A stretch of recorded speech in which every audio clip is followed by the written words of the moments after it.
Well. Happy 420 to all of my thousands and thousands of listeners out there. This is, yes, it is, the Midnight Skeptic coming at you again. This is kind of late recording. I'm recording this actually on Sunday, 420. Short story.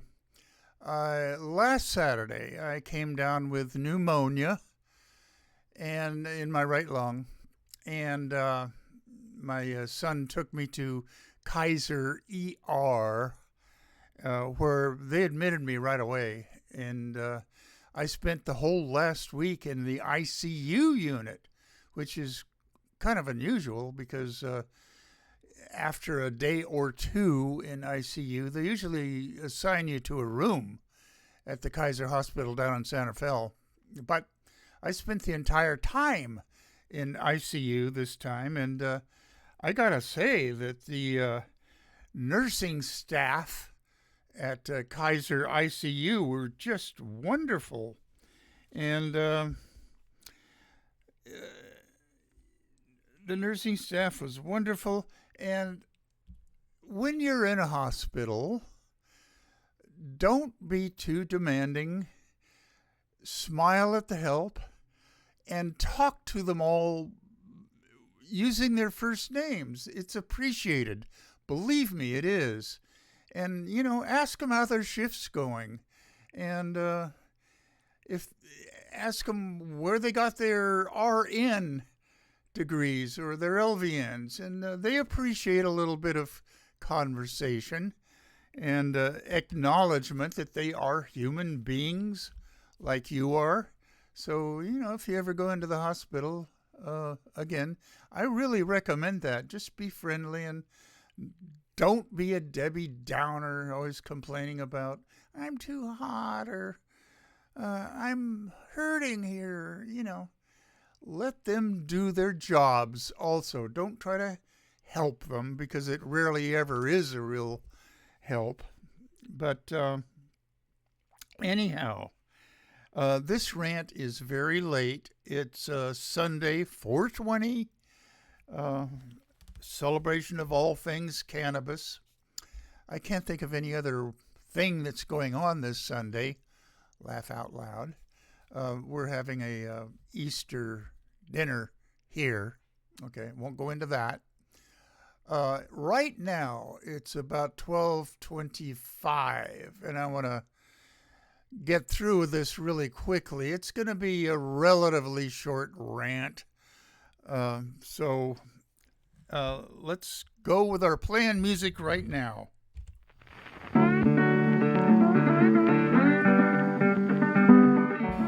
You are listening to KPCA LP, Petaluma, California, at 103.3 FM and worldwide at www.kpca.fm.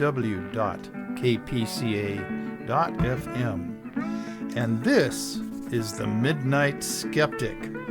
The views of the Midnight Skeptic are not, repeat, not necessarily the views of KPCA or any of its affiliates.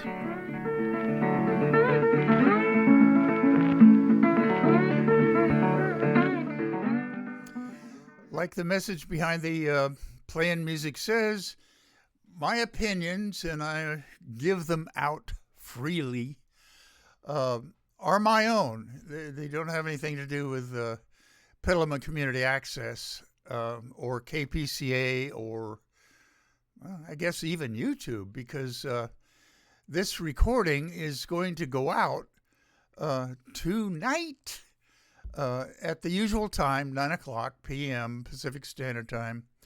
And I'm going to download this to YouTube as soon as I get done with all this recording of this. Like I say, it's going to be a relatively short one. I have been lately pushing my luck to get this recording done in the 58 minutes that's allocated to me by KPCA. FM. Okay, so my goals remain the same as a bulwark against the current regime of the orange sociopathic bloat bag. And I wouldn't be too upset if Republicans in their current iteration just disappeared off the face of this earth. Last week's show, I went into a little bit about how I am, after all these years since I registered, I'm still a Republican. A lot of it has to do with just sheer laziness to get down there and re-register as something other than Republican. If there were an actual political party active of socialist Democrats, I would sign up for them because that's essentially my political economic feelings about things. Bernie Sanders and Alexandria Ocasio-Cortez are two of my current heroes and heroines. Okay. But through this broadcast, I'm attempting to rid this country, of all of them. Republicans, right-wing any group, conservatives, especially Christians of a very evangelical and fundamentalist bent. They are behind a lot of the hatred and strife in this country. Okay. How about some shout-outs? Okay. Sadie and Maggie. Congratulations, Maggie, on your retirement. Kevin and Lori. Dave Takach, I'm truly sorry for your having to go through all the things that you're going through right now. I'm not going to go into mentioning it on the air. Tom and Nancy. Thanks, Tom, for the visit while I was in the hospital. He brought me some baked goods from Nancy, and we had a nice long visit and talk and everything. Dennis and Megan, John Crowley of Aquas Cafe over in the warehouse district. He has established a kind of a community of artistes, writers, drinks with shrinks, which I like to attend. He only does that about 2 or 3 times a year, but it's an interesting group. I am not a shrink, and I've explained this before, so let's move on. Ralph Scott of Squeaky Cheese Productions.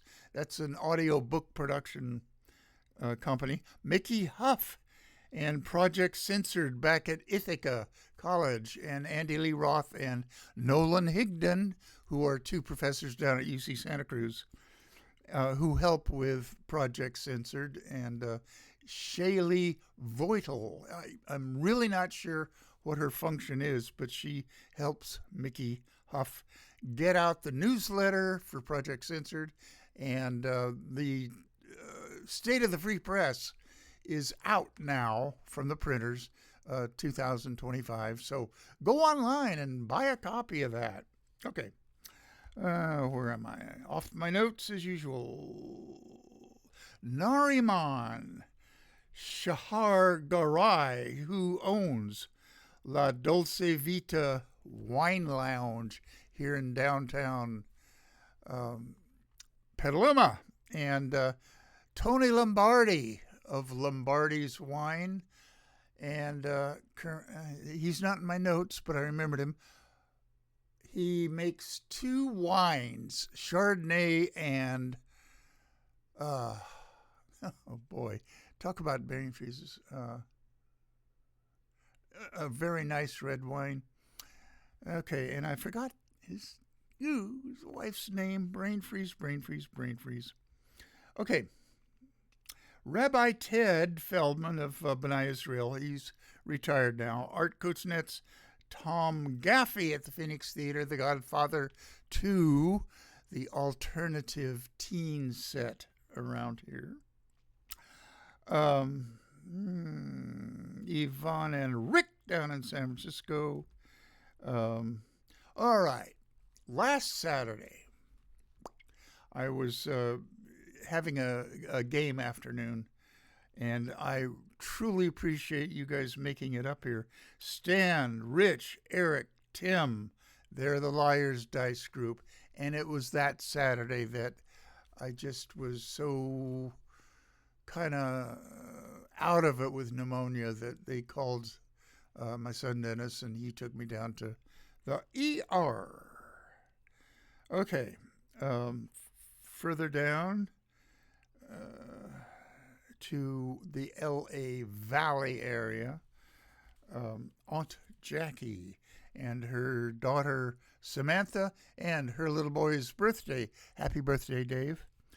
And locally, a local model that's made good, Alex Consani, last year's Trans Model of the Year on Teen Vogue, and she won Model of the Year by the runway for Victoria's Secret.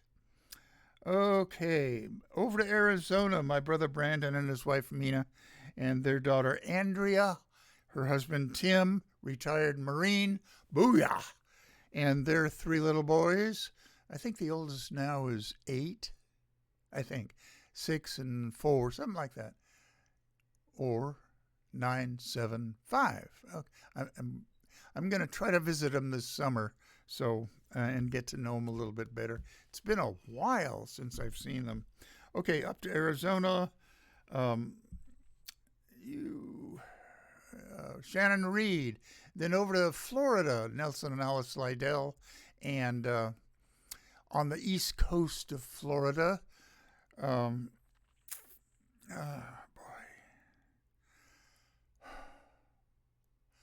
Man, the brain freezes are coming hot and strong. I will come back. She's representative for Locus magazine, LOCUS. They're over in the East Bay in Oakland, and they once a month they come out with a magazine and reviews of books from the 3 genres: science fiction, horror, and fantasy. Oh man, this is embarrassing. Because she's a mentor also to budding novelists, of which I consider myself to. Amelia Beamer, Jesus, okay. She herself is a novelist, editor, and mentor to budding novelists. Okay, further up the coast, Dr. Dave Rubin, the world's absolute finest pulmonary physician, and his wife Vicki, they will be moving very soon back to Chicago, where his daughters live, and he has more opportunities for showing his art in retirement. Go on his website, davidrubinpaintings.com, and check out his rather unique take on reality. Okay, further up the coast, Long Island, Geraldine Goldfinger, my late wife's best friend, all the way back out to the west coast here, and up Highway 108 to Sonora. Robert Finnegan, Bob Fisher, and Sandy Fisher, and their 2 kids, Brad and Martha. Darrell Larson, Judy May, Kathy Francis, and Lynn Quayle, who splits her time between Manhattan and Sonora. Man, that is a contrast in lifestyles.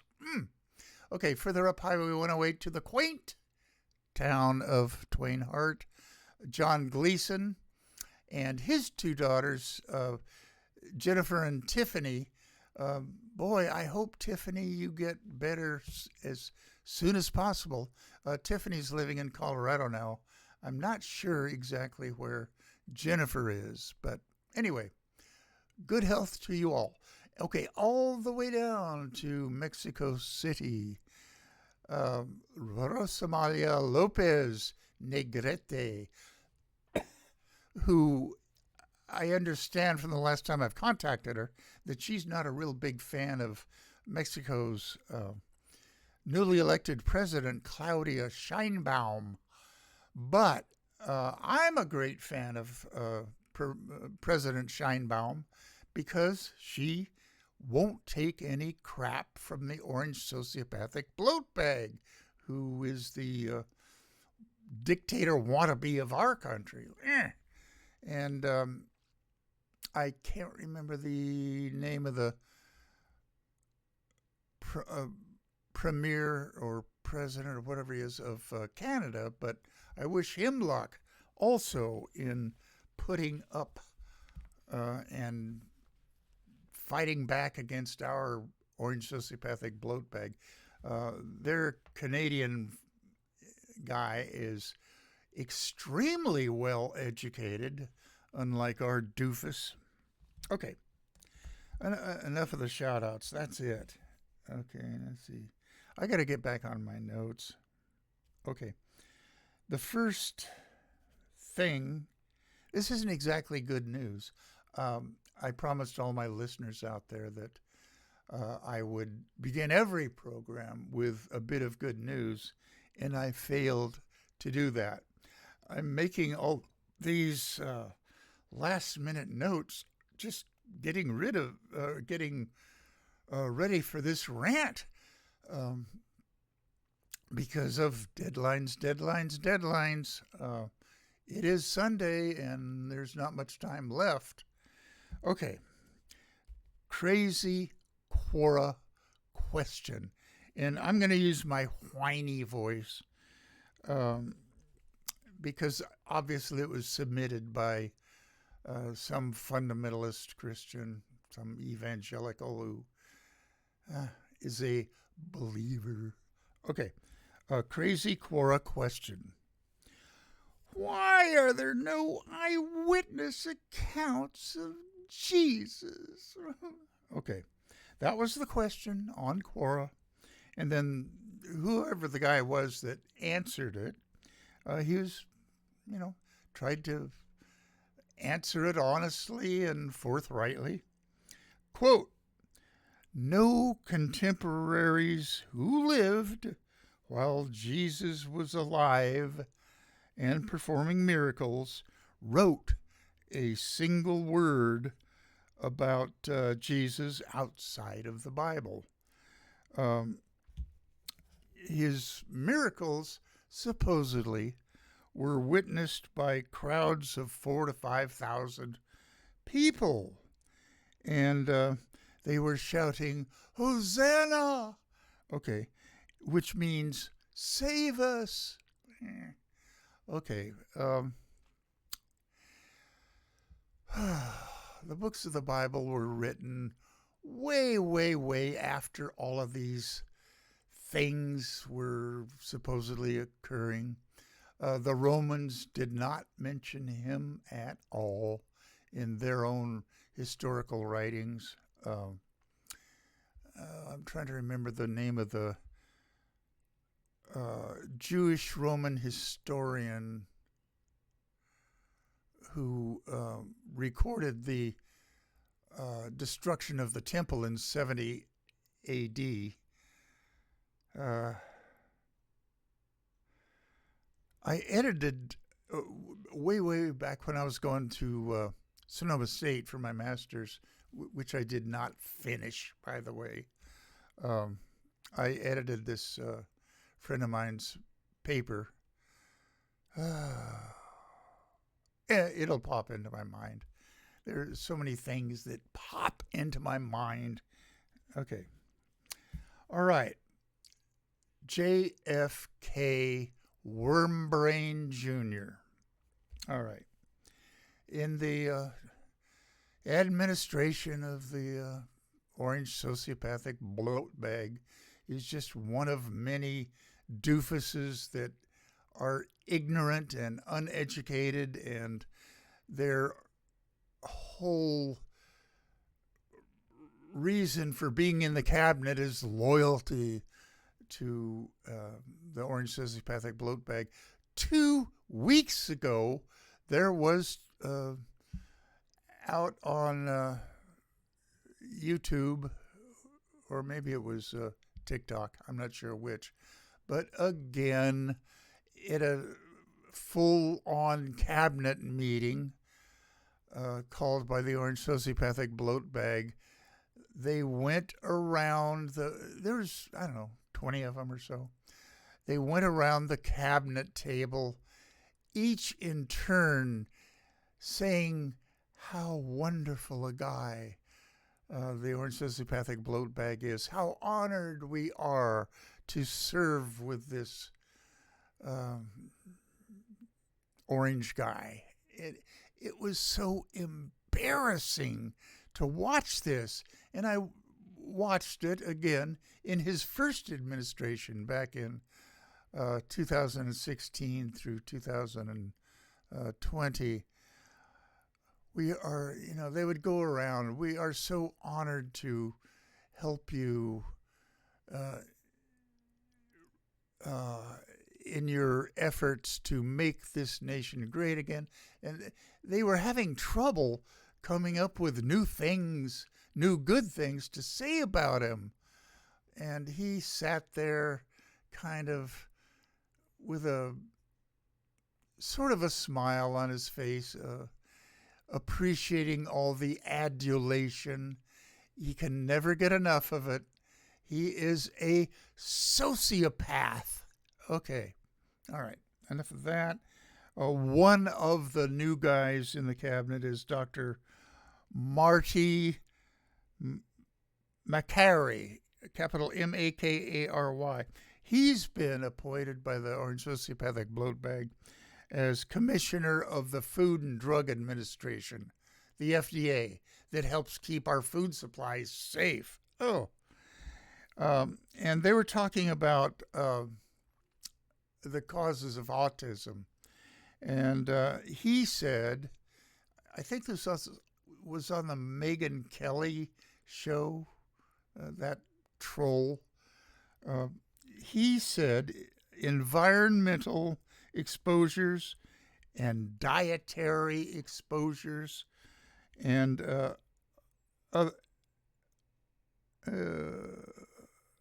oh boy, I can't read my notes. Hold on. Alter microbiochemicals. Okay. The people in the cabinet and the orange sociopathic bloat bag himself are bending over backwards to not associate vaccines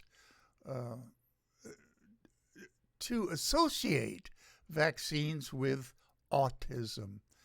And I started this show 8 years ago as of February 2nd.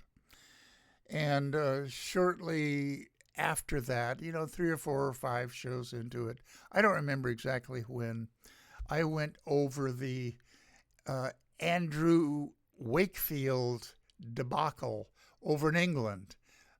Andrew Wakefield was a physician, and I'm not going to go into the whole story, just a brief summary.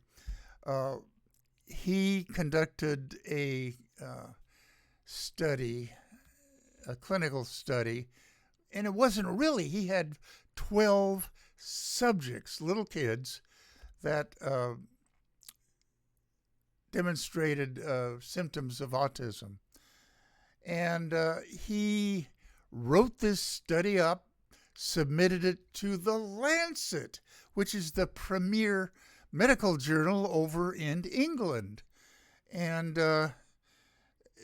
they published it. I mean, 12 subjects is not a clinical study. It's 12 anecdotes.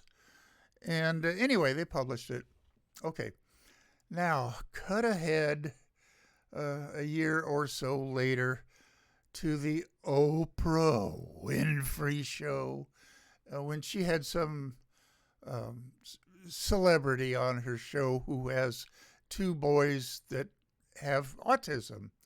I don't know the connection there, how this celebrity got on there, but she said, my kids had the MMRI vaccination and they got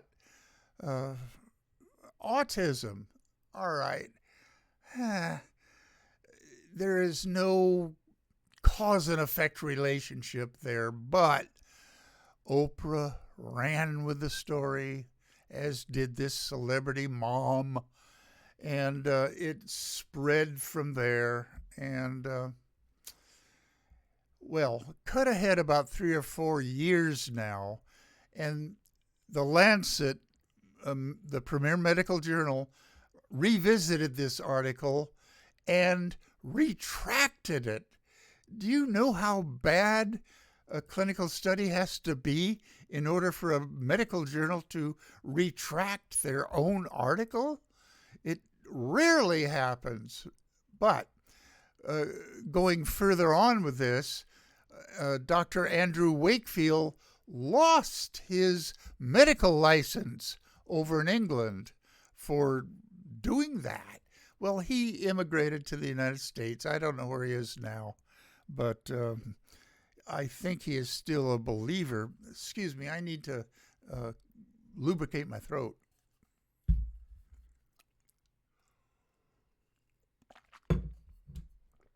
Okay, since then there has been numerous actually good clinical trials about, is there some connection between vaccines and autism? Well, the answer has always been no. But there are true believers, one of which is RFK Wormbrain Jr. I don't know why he gets this idea in his head, but he got it. Maybe from eating too much roadkill. Okay. Okay. I'm riffing. I hope it all makes sense. Okay. There is an Autism Society of America. And the current preferred term is neurodivergence. If you are on the ASD, the Autism Spectrum Disorder. And the CEO of the Autism Society of America says autism is not a chronic disease. It is a lifelong developmental condition. And there are extremely high-functioning autistic people, which used to be called Asperger's, by the way. And it's not used very much anymore, that term. It was named after a World War II era Austrian child psychiatrist. He didn't name it after himself. There was an English lady who saw some similar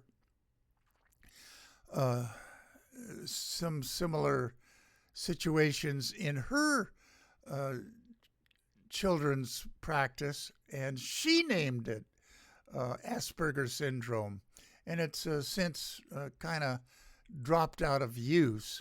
Now it's autism spectrum disorder, which is the correct term that worked its way into revisions of the DSM-5 right now, which was published in 2013. Okay. Andrew Wakefield went into that. RFK and all of the dim-witted people in the Orange Sociopathic Bloatbags cabinet are bending over backwards trying to um, mollify RFK Wormbrain's Jr.'s beliefs that there's a connection between vaccines and autism. Well, there's not.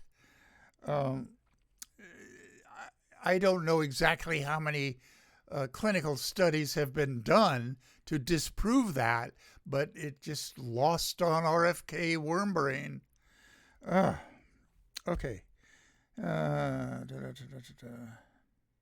Like I say, this is going to be a relatively short rant. Where am I? Okay, I've been going for a half an hour. Okay, bad news. Speaking of autism, the U.S. autism rate continues to rise, according to CDC. You know, what's left of it. Um, oh, boy. The HHS, the CDC, the Food and Drug Administration, the FDA, they are all hurting, and we are going to be the unhealthier country because of the orange sociopathic bloat bags 4 years. I hope it doesn't last that long, but apparently it's going to. Okay. Why does it seem like the autism spectrum rates are increasing? Well, there could be two reasons. Doctors and psychologists and psychiatrists are just more, and teachers and school counselors are just more aware now of the symptoms of autism. Now, most autistic kids are on the upper end of it, and they can function. They're just a bit odd and unsociable. So, okay. Better screening, greater awareness of it.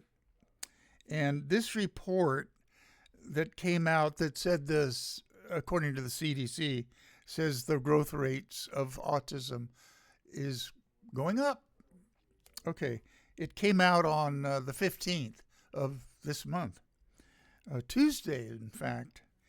In 2022, about 1 in every 31 children was diagnosed with autism by age 8. This is according to the CDC.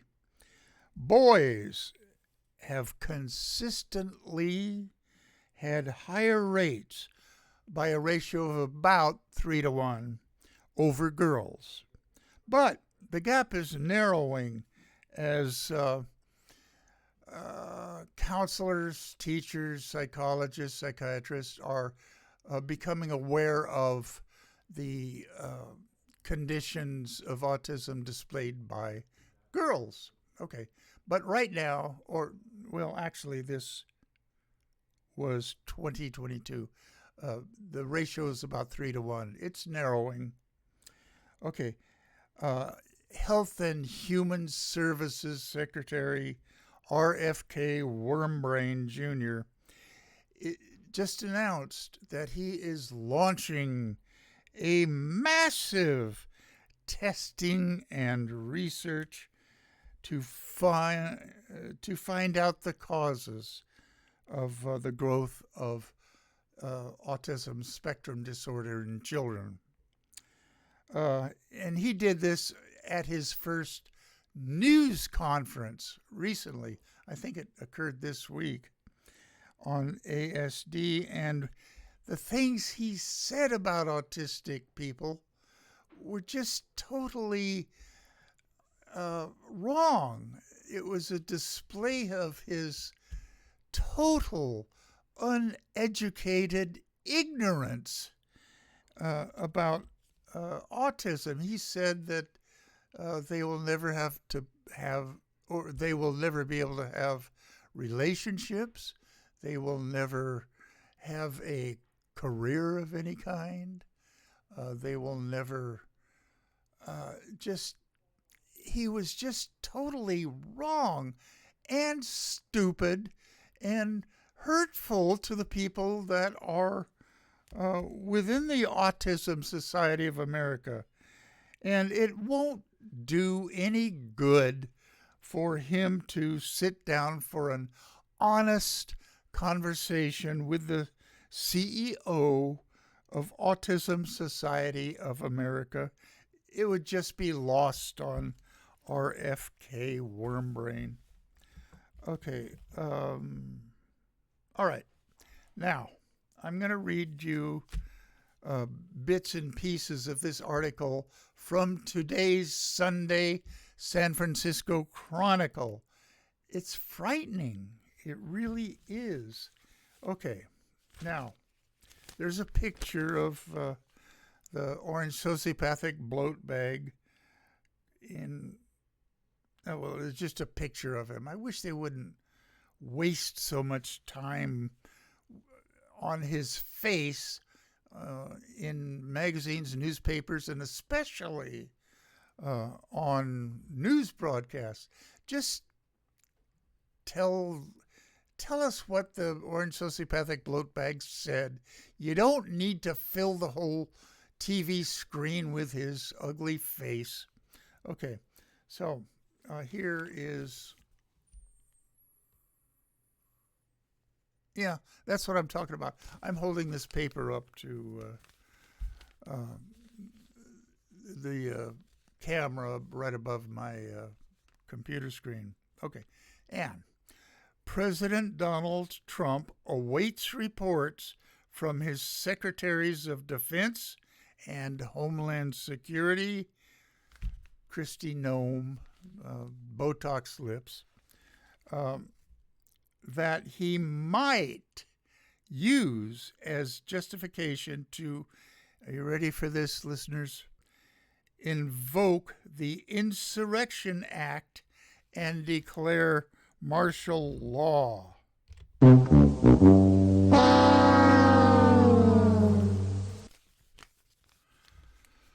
Okay, I'm going to read about 3 paragraphs of this article. There's no point in reading the whole thing. Throughout his time as president and his decade on the national political stage, Donald Trump has blasted through the norms and guardrails that have preserved and protected our democratic experiment from people like him for the better of 250 years. The next norm to fall may be that of civilian rule after an invocation of martial law. Who is rebelling to that degree that he would feel compelled to do that? Well, of course it doesn't make sense. He just wants to have his private army to play with. He wasn't satisfied with the Proud Boys or the 3%ers.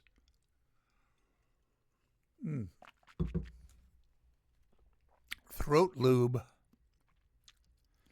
On January 20th, that was inauguration, Trump issued an executive order tasking the secretaries of the Department of Defense, Hegseth, and Department of Homeland Security, Kristi Botox Lips Noem, to submit a joint report within 90 days recommending whether, okay, this is a quote, whether to invoke the Insurrection Act.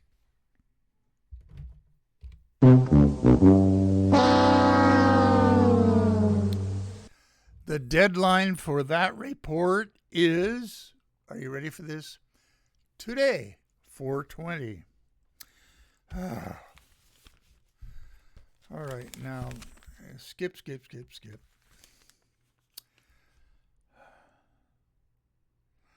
All right, this article from the Chronicle written by Brett Wagner and J. Holmes Armstead, is a writing about a possible scenario if the Orange Sociopathic Bloat Bag were to invoke the Insurrection Act. Let's see, damn. Okay, say Trump were to declare martial law, the commander-in-chief could then be removed, yay, by the military, like any commanding officer, for his crimes.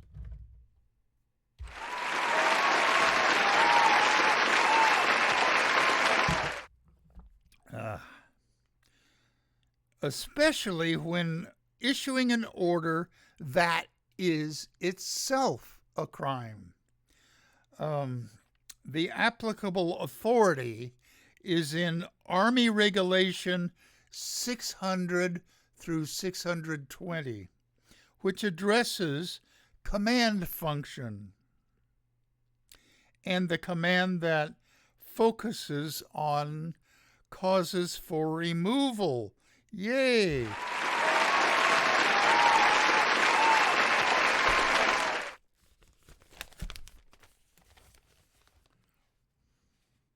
Sufficient cause should be evident and overwhelming, such as issuing unlawful orders or acting outside of his constitutional authority. Here's one scenario of how that might play out. The president signs an executive order, which he loves to do, declaring martial law. Large and mostly peaceful protest breaks out in a major metropolitan area. The president then pressures the governor of that state, as happened in California during the Rodney King riots, and immediately federalizes the National Guard, ordering troops and tanks into the streets, supported by military forces. The rules of engagement are established for this operation, where any resistance to military authority can be met with deadly force. In accordance with these rules, commanders in the field authorize shoot-to-kill orders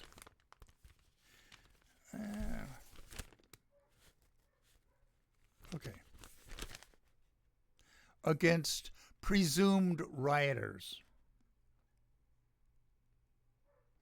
The next day, several unarmed protesters are shot and killed by National Guard troops when they fail, the protesters, to immediately disperse. Lawyers for the National Guard move quickly to arrest the service members involved and charge them with unlawful use of force. Okay, back in Washington, the executive officer for the Joint Chiefs of Staff refuses to convey additional orders. Good for him. Refuses to convey additional orders continuing martial law from the White House, and further notifies the forces that illegal orders have been issued and that the president has acted ultra vires. That's a Latinate legal term meaning beyond his authority to his executive powers by issuing unlawful orders. He then proceeds to the White House. This is the executive officer. Proceeds to the White House with the provost marshal of the military district of Washington, accompanied by a number of MPs, where they arrest the president and the vice president for violating their oaths of office.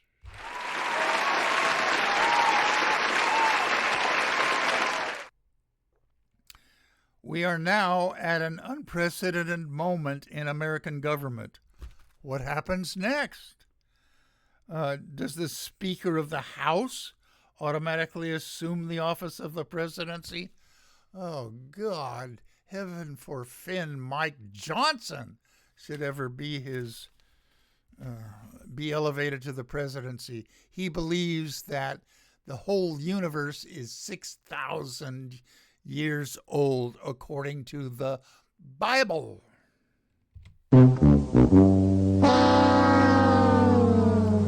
Okay, I'm going to cut it off here. I've been ranting for about 45 minutes, and I need a break, and this will be well within the 58 minutes, and I'm going to send this to KPCA like right after I do this. Here's my play out music.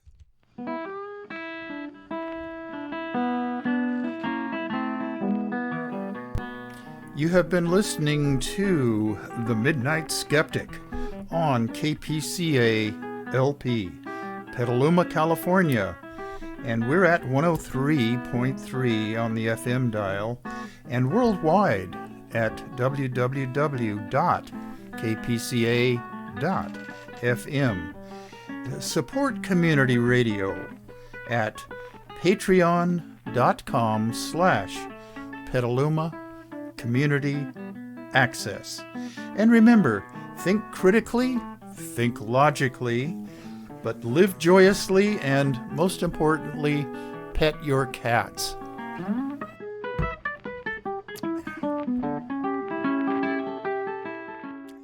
Okay, I can't emphasize enough the importance of petting your cat. Trust me, it's a real stress reliever, and gets rid of a lot of the anxiety in you, petting cats. And go to Patreon if you have a couple of bucks you want to kick off to Petaluma Community Access. They need the money. I don't. I will not see any of it. So think logically, think rationally, think scientifically, and you'll never be in any danger of becoming religious or a Republican. So next week, I think I'm going to probably record it around Wednesday or Thursday for the following Sunday. But this, what I've just done, hopefully I'm going to get it in time so that it can be broadcast at 9 o'clock p.m. Pacific Standard Time tonight. Okay. See you guys next week.